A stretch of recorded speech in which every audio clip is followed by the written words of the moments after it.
Hello दोस्तों, आप सभी का एक बार फिर से स्वागत है एक नई कक्षा में जिसका टॉपिक है बाल विकास और उसकी अवस्थाएं।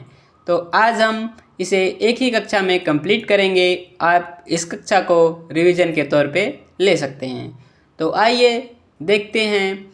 बाल विकास को जानने से पहले हम विकास को जानते हैं कि विकास होता क्या है।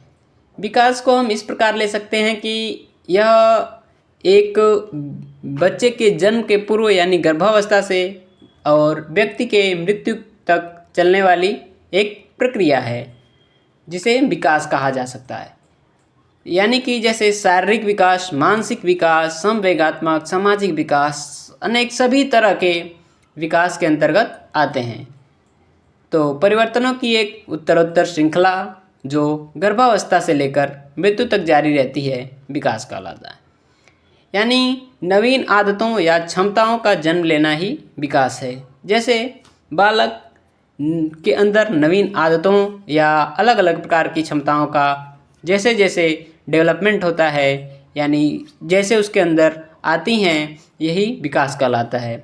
वुडवर्थ के अनुसार बालक का विकास वंशानुक्रम एवं वातावरण का गुणनफल है। ध्यान रखिएगा, वंशानुक्रम एवं वातावरण का गुणनफल है, योगफल नहीं, गुणनफल है। स्किनर ने विकास को एक सतत प्रक्रिया माना है। तो देखते हैं वृद्धि और विकास में क्या अंतर है। वृद्धि भौतिक या शारीरिक होती है, यानी कह सकते हैं कि बच्चे का जब शारीरिक विकास होता है तो वह वृद्धि कहलाती है, जबकि विकास के दौरान हम ये कह सकते हैं कि उसका शारीरिक, मनोवैज्ञानिक, मानसिक, संवेगात्मक, सामाजिक इत्यादि जो होता है वह विकास के अंतर्गत आता है। वृद्धि मूर्त होती है, यानी कि हमें वृद्धि दिखाई देती है। यह मात्रात्मक परिवर्तन है, यह एक निश्चित समय तक होती है। यानी कि हम कह सकते हैं कि वृद्धि लगभग परिपक्वता की अवस्था तक कंप्लीट हो जाती है। यह केवल धनात्मक होती है। इसे इस प्रकार आप समझ सकते हैं कि बालक की हाइट जब बढ़ती है तो वह बढ़ती है, वह पुनः घटती नहीं है। अतः यह केवल धनात्मक होती है, जबकि विकास शारीरिक, मानसिक, संवेगात्मक सभी प्रकार का है और अमूर्त होता है। यानी कि शारीरिक तो हम देख सकते हैं, परंतु मानसिक, संवेगात्मक, सामाजिक इत्यादि सभी को हम देख नहीं सकते हैं। अतः विकास अमूर्त होता है। यह मात्रात्मक और गुणात्मक दोनों परिवर्तन। गुणात्मक उसे कह सकते हैं जैसे कि मानसिक, संवेगात्मक, इसे हम गुणात्मक के रूप में देख सकते हैं। यह आजीवन चलने वाली प्रक्रिया है, यानी कि गर्भधारण से मृत्यु तक चलती है। यह धनात्मक और ऋणात्मक दोनों हो सकता है। ऋणात्मक से हम इस प्रकार समझ सकते हैं कि जैसे अधगम के पठार में मैंने आपको बताया था। विकास के कुछ प्रमुख सिद्धांत हैं, जैसे कि निरंतरता का सिद्धांत। विकास एक निरंतर चलने वाली प्रक्रिया है। असमान गति का सिद्धांत, यानी कि विकास की गति एक जैसी नहीं रहती है, कभी तीव्र होती है तो कभी धीमी होती है। जैसे कि शैशवावस्था में ही बालक के मस्तिष्क का लगभग 90% विकास हो जाता है, फिर उसका विकास धीरे धीरे होता है। इनमें अंतर संबंध होता है, जैसे कि विकास के सभी पक्ष आपस में जुड़े होते हैं। अर्थात कह सकते हैं कि एक पक्ष पर पड़ने वाला प्रभाव अन्य क्षेत्रों में भी दिखाई देता है। जैसे कि अगर शरीर का विकास ठीक नहीं है तो मानसिक विकास भी बाधित हो सकता है। वैयक्तिक भिन्नता का सिद्धांत, यानी कि विकास की दर सभी बच्चों में एक जैसी नहीं हो सकती, चाहे वह जुड़वा ही क्यों न हो। समान प्रतिमान का सिद्धांत, यानी इसे हम मॉडल भी कह सकते हैं। जैसे कि विकास का प्रारूप सभी बच्चों में एक जैसा होता है, अर्थात सभी के विकास का मॉडल समान है। जैसे कि सभी बालकों में दूध के दांत के बाद अस्थायी दांत का विकास होना, यानी एक मॉडल है, उसी के आधार पे सभी का विकास होता है। निश्चित क्रम का सिद्धांत, यानी कि विकास का क्रम पहले से निश्चित है। अर्थात जैसे कि पहले शैशवावस्था आती है, उसके बाद बाल्यावस्था आती है, फिर किशोरावस्था आती है। यह क्रम सभी बच्चों में समान होता है। इसकी विकास के सिद्धांत की भविष्यवाणी की जा सकती है, जैसे कि विकास का प्रारूप सभी बच्चों में समान होता है, विकास का क्रम भी निश्चित होता है और विकास की दिशा भी विपरीत नहीं होती, इसलिए विकास की भविष्यवाणी की जा सकती है। वर्तुलाकार विकास का सिद्धांत, यानी प्रत्येक बच्चे का उद्देश्य चरम पर जाना होता है, उसके बाद विकास अपने ढलान की ओर आता है।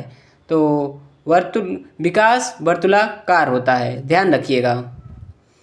विकास की दिशा के दो महत्वपूर्ण नियम हैं, जैसे कि सेफेलोकैडुअल, यानी इसे मस्तकाधोमुखी कह सकते हैं। इसे याद रखने के लिए मस्तक याद रखें और अधोमुखी नीचे की ओर, यानी मस्तक से नीचे की ओर आएंगे, यानी सिर से पैर की ओर विकास होगा। जैसे कि पहले सिर पर नियंत्रण, फिर धड़ यानी शरीर होता है, फिर पैर पर नियंत्रण। प्रॉक्सिमो डिस्मल, यानी प्रॉक्सिमो मतलब समीप, डिस्मल मतलब दूर। तो समीप से दूर की ओर, यानी केंद्र से बाहर की ओर कह सकते हैं इसे। तो शरीर के केंद्र से बाहर की ओर विकास होता है, पहले धड़ पर नियंत्रण होगा, फिर हाथ पर, फिर उंगलियों पर। मानव विकास की कुछ मुख्य अवस्थाएं हैं, जैसा कि अलग अलग मनोवैज्ञानिकों ने अपने अनुसार अलग अलग अवस्थाएं बताई हैं, परंतु ध्यान रखिएगा इसे परीक्षा में हल करते समय ऑप्शन के आधार पे देखेंगे। जैसा कि कुछ मुख्य अवस्थाएं जो सब में कॉमन है, तो इसे कह सकते हैं शैशवावस्था और पूर्व बाल्यावस्था, उत्तर बाल्यावस्था और किशोरावस्था।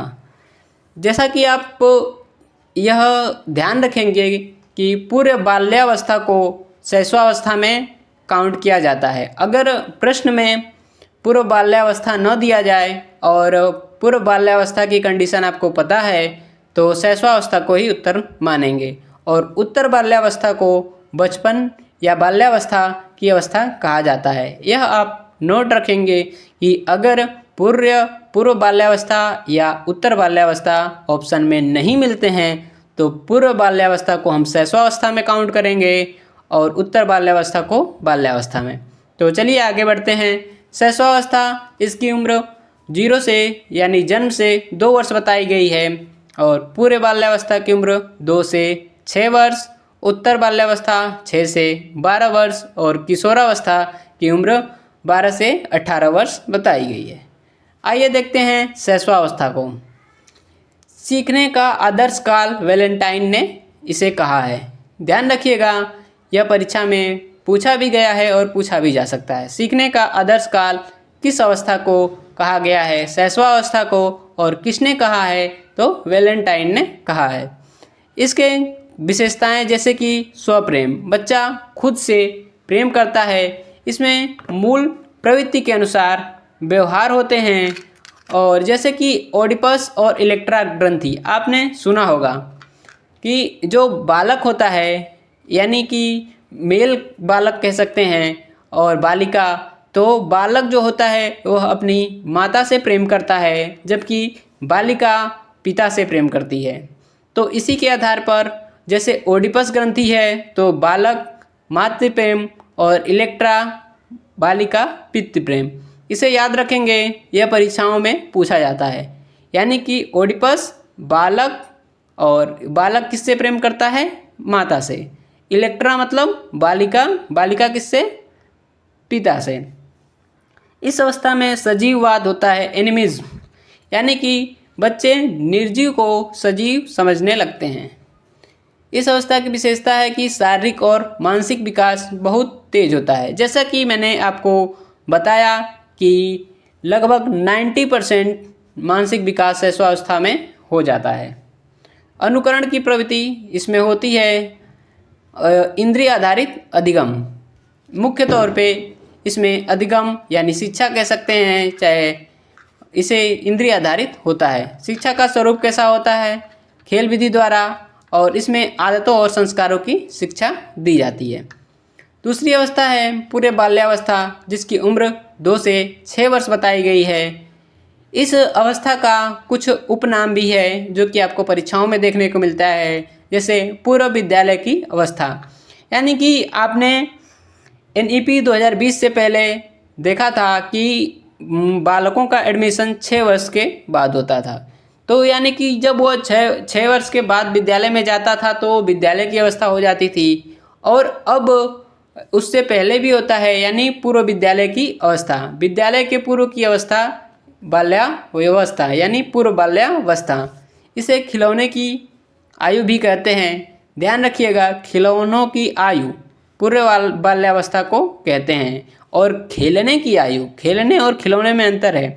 खिलौने की आयु यानी खिलौने चाहिए बच्चों को तो पहले पूर्व बाल्यावस्था में, और जब वह थोड़ा बड़ा हो जाएगा तो खेलने की आयु होती है, यानी उत्तर बाल्यावस्था में। इस अवस्था में बच्चा अपने माता पिता के द्वारा कहे गए वाक्यों इत्यादि, बिहेवियर इत्यादि को वह अनुकरण करता है और उसी के आधार पर सीखता है, यानी इसे अनुकरण की अवस्था भी कहते हैं। इस अवस्था में बच्चा बहुत क्वेश्चन करता है, पापा क्यों, क्या, कैसे।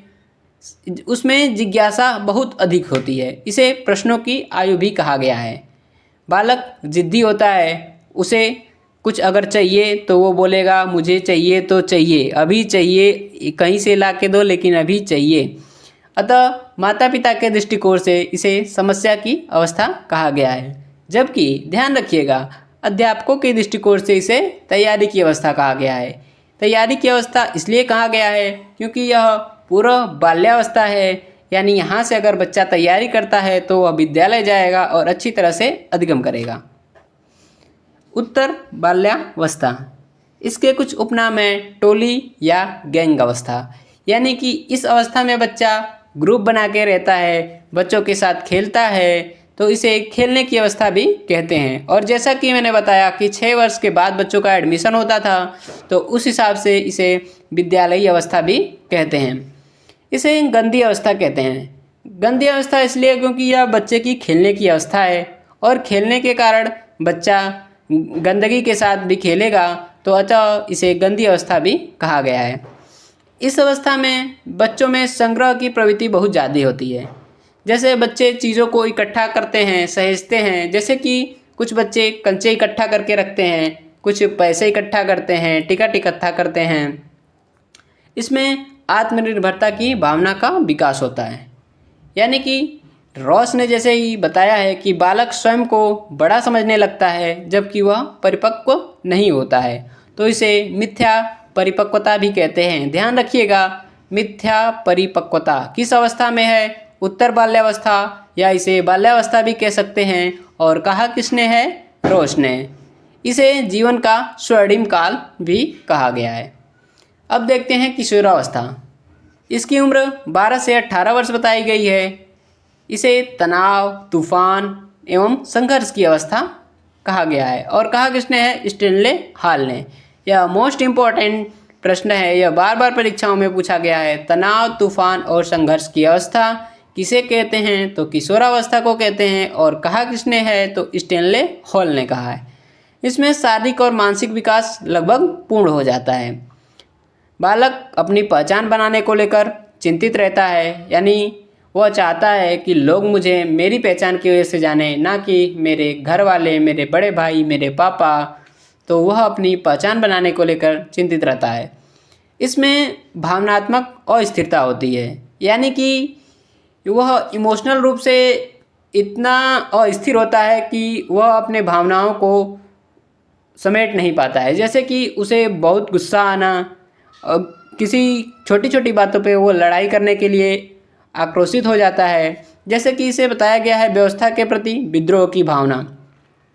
जैसे कि हर चीज़ों में जहाँ भी उसको थोड़ा भी गलत लगता है अपने अनुसार, वह उस व्यवस्था के प्रति विद्रोह करना चाहता है।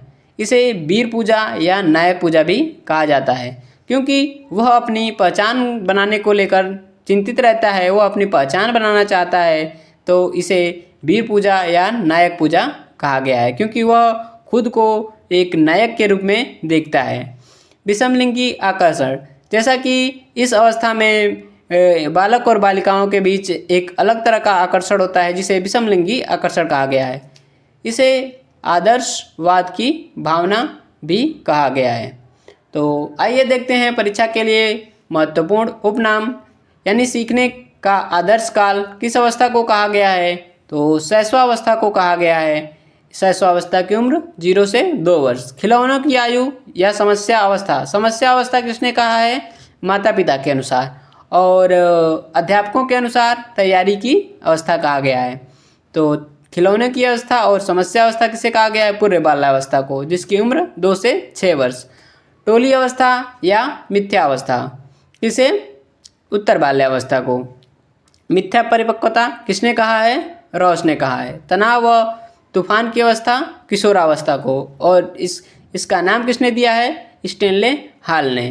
तो वीडियो में लास्ट तक बने रहने के लिए आप सभी का धन्यवाद। मिलते हैं अगली वीडियो में, इससे जुड़े सभी प्रश्नों को करेंगे। वीडियो को लाइक और चैनल को सब्सक्राइब करें। Thank you.